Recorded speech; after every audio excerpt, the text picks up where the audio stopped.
Welcome back. This is the Catholic Lady, and we're reading Great Line of God by Taylor Caldwell.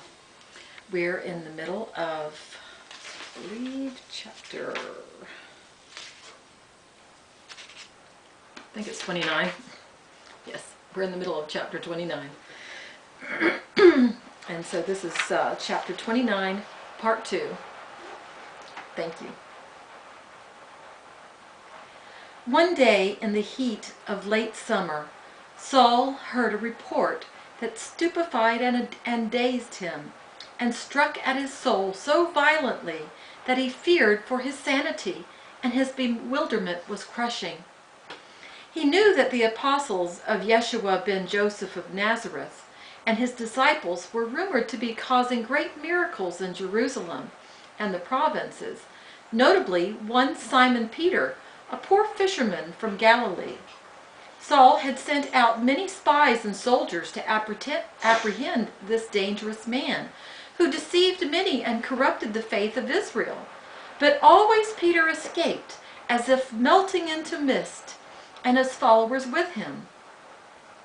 It was reported that many of the rich and illustrious were helping these criminals, these blasphemers, not only hiding them in their homes when pursued, but sending them to country estates for safety. Worse still, many members of the Sanhedrin, it was reported to Saul by Pilate with enjoyment, were secretly questioning those of Peter's followers who were apprehended, and a number of them had been enormously moved and impressed by Peter's eloquent dissertations, and some, it was rumored, were being baptized in the name of the Nazarene, and so becoming heretics. Though the law was plain that the heretics were enemies of the Romans and of Israel, and were inciting mobs to rebellion and to bloody riots, and so must therefore be delivered up to the justice and discipline and punishment of Roman law, and that they were blasphemers, tales were being whispered that the Sanhedrin were not obeying the law except for a few members, and that they were advising the criminals not be overt in their proselytizing, but to employ discretion, and then dismissing them with mild admonitions. It was said that after one such confrontation, Peter, famous for his effrontery and rebelliousness and lack of respect, had actually exclaimed to the merciful Sanhedrin, "Whether it is right in the sight of God to listen to you rather than to God, decide for yourselves, for we cannot but speak of what we have seen and heard." Apparently the members had decided that he had spoken from what he believed was the truth, or so his courage had aroused their admiration and his piety had moved them, so they had not held him for justice. Saul sought out confirmation of this, for he was incredulous, but everywhere he met only raised eyebrows and silent smiles and shrugs. This, intended to allay his suspicions, only increased them, and his anguish of mind and his bafflement. It was as if hell had opened and had disgorged demons who were driving even the most erudite and pious insane, and inspiring them with heresy and treason. He thought of Israel as under siege by its internal enemies, who had become demented and lustful of death. He would hear that the blasphemers were preaching and exhorting in the portico of Solomon in the temple, and he would hasten there with his soldiers to assist them. But when he arrived, he discovered that they had fled, as if mysteriously warned, and only confusion and shouting and emphatic voices remained among those who had listened. And those of the sick, of whom it was reported that the apostles had healed in the last hour. He would disperse the clamoring and insistent mobs, the Romans using the flat of their swords against the most recalcitrant, and he would seek out some of the priests to demand their explanation as to why they had permitted these fools to gather in the portico and had not driven them out. The priests would smile at him helplessly and respectfully, and remind him that Jews had access to the Holy Temple at any time, and that disputations among the sects were quite common, not only in the portico, but among the columns, and the gardens, and in the halls and the courts, and it was not forbidden. It was even encouraged by the elders, who believed that disputations and argumentations and searchings for truth were salubrious and enlightening, and a guard against error and heresy. If this were forbidden, said the priest, then commentators of the Torah and all the scriptures, the holy commentators, should be forbidden also. For did they not often offer novel interpretations and comments? To this argument, which seemed to Saul enragingly meretricious,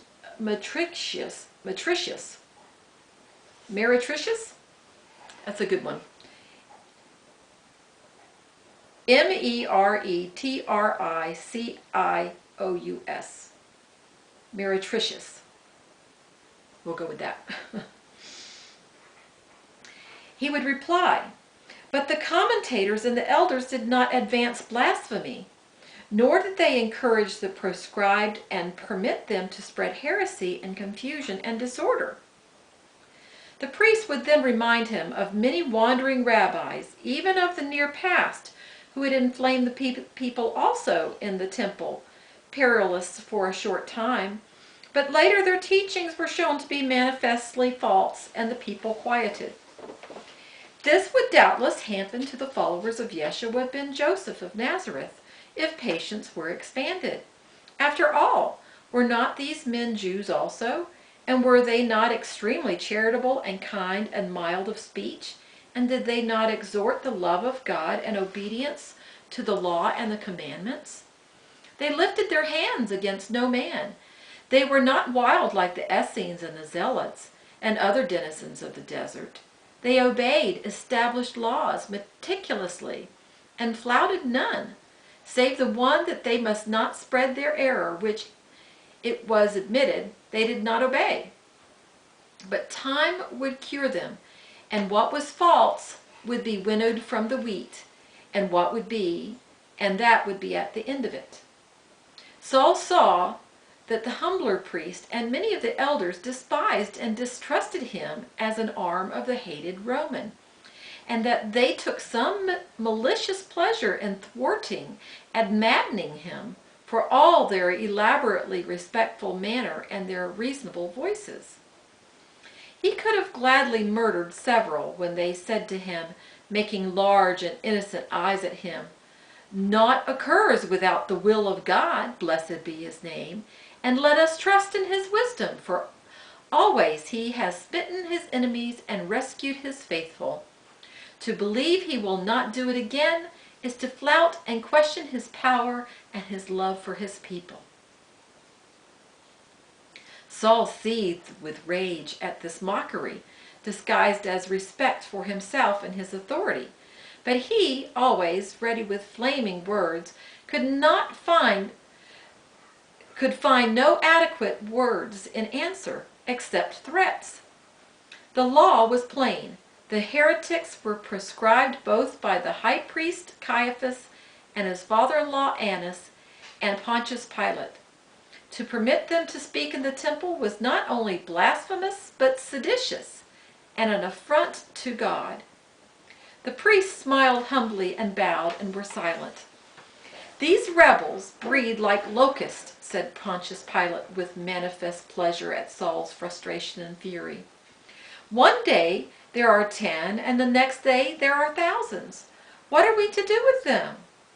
Saul suspected that what Pontius Pilate would like to do to all Jews, including the heretics, and he inwardly shrank. Sometimes he pondered as to whether or not he was endangering all of his people by his pursuit of the heretics. But he would immediately put this appalling thought aside as a temptation of Lucifer. He would only go on daily becoming more despairing, yet more resolute in the service of God. Before multitudes in the temple he would shout, "By protecting the blasphemers and hiding them, or keeping silent about them, you are invoking the wrath of God. Blessed be his name, for he will not much longer endure the heresy of so many of his people. Therefore deliver the malefactors to me, that they be punished and silenced, and peace return to us, and the delight of God in his holy land. To do aught else is to invite ruin and death for all of us, and the destruction of Israel. They would listen in silence, some with dark and assenting faces, some mutely and blankly, and Saul would leave, groaning in his soul.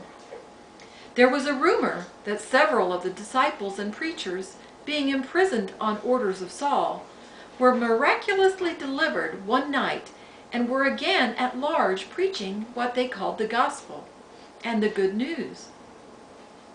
Saul ordered the guards seized for drunkenness and carelessness, despite their protestations that the prisoners had disappeared from their cells through the doors, though the doors remained locked. To this absurdity Saul replied with a spate of his rare obscenities and anger. He delivered the guards to Pilate for proper punishment. Pilate said, watching Saul with open amusement, "My men swear that divine creatures clothed in light opened the gates of the prison and delivered the malefactors, and that my soldiers could not lift a hand." He laughed at Saul's inflamed expression and shook his head.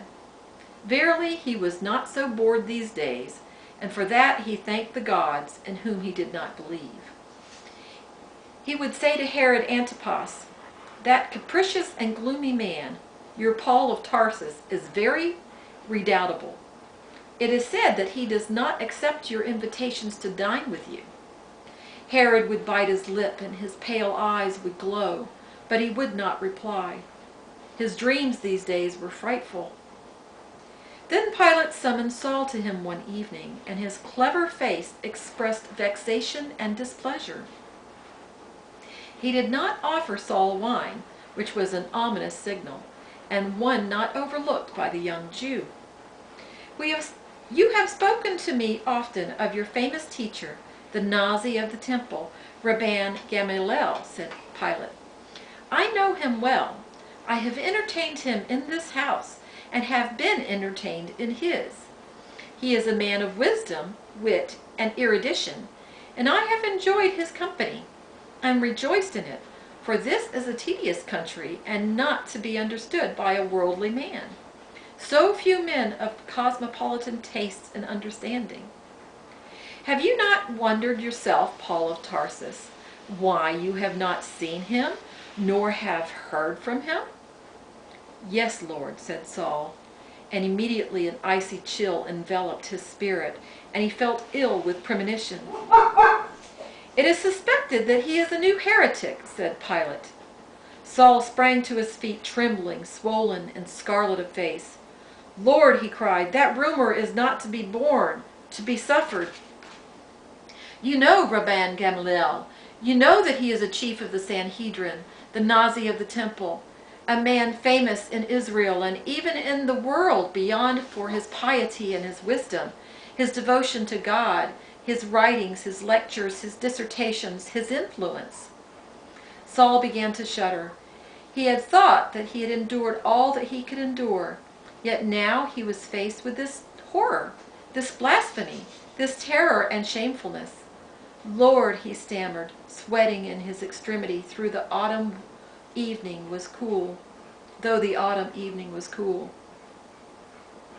Those who spread such evil tidings should be mercilessly punished and destroyed, for the Rabban is a holy man before the face of God, and God should not be so flagrantly insulted in the powerful person of his Rabban. It is a plot to crush the very foundations of our temple, our holy land, our belief, our very survival. If this can be said of Rabban Gamaliel, then none is safe in Israel. All are exposed to lies and blasphemies and transducers. All are suborned." He stopped. His voice choked in his throat. His eyes had reddened with blood. He feared that he would have a seizure, that he would die on the spot of his agony and his abhorrence and dread. It was as if, before his very sight and presence, that the veil of the temple had been torn away, and the Torah seized and desecrated and befouled by beasts, and that the animals had defecated in the sanctuary. He pressed his hands convulsively to his temples, holding there the roaring cataract that swelled within, threatening to break loose and smash him to fragments. His heart screamed with pain, and he could not breathe. His tongue clove to the roof of his mouth, and he saw fire and sparks before him, and felt a heaving beneath his feet. Pilate watched him with curious interest and reflection, and then, seeing that Saul was indeed in extremity, he finally called for wine, and himself stood and pressed the goblet into one of Saul's rigid and shaking hands. "Drink," he commanded, or you will surely die." Gods, what exaggerations, what extravagances you Jews display, out of proportion to the cause. I have said it is a rumor, only a rumor, but you sprang to your feet like one who had been seized by the Furies, by Hecate herself, or as if Charon had appeared before you. Let us be calm. Drink, I command you. Convulsed with tremors, hardly aware of Pilate, Saul obeyed. He could not speak. Tears like burning acid rushed into his eyes. He feared that he would burst into violent weeping and be undone before this Roman, who would only laugh at his agony. For how could Pilate comprehend the awfulness of the lie against Rabban, the holiest man in Israel, the most learned? Saul was taken by a direful fear. He had not striven hard before. He had failed his Lord, his God, that such a shameful rumor dared be started in Jerusalem. He felt himself pushed into a chair by Pilate, and he sat there in a state of collapse. He whispered finally, and in a hoarse voice, "You do not comprehend the monstrousness of this accusation." Pilate shrugged. He said, "I can believe anything of the Jews, my Paul. You are an incredible people. But be calm, I implore you. I dislike excesses of emotion. They are uncivilized. I thought you a cultivated man, a man of restraint." He put his tongue in his cheek. A little control came to Saul. He stared at Pilate with hatred. "What if I gave utterance to a rumor that your emperor, your Caesar Tiberius, was a pederast?" he asked. To his amazement, Pilate laughed. "I would put nothing past the Caesars," he said. "I have heard worse." He regarded Saul with smiling derision. Then he said, "Let me tell you what I have heard of Gamaliel, but in the name of the gods, discipline yourself." And that is the end of chapter 29. Thank you, and join me for chapter 30 tomorrow.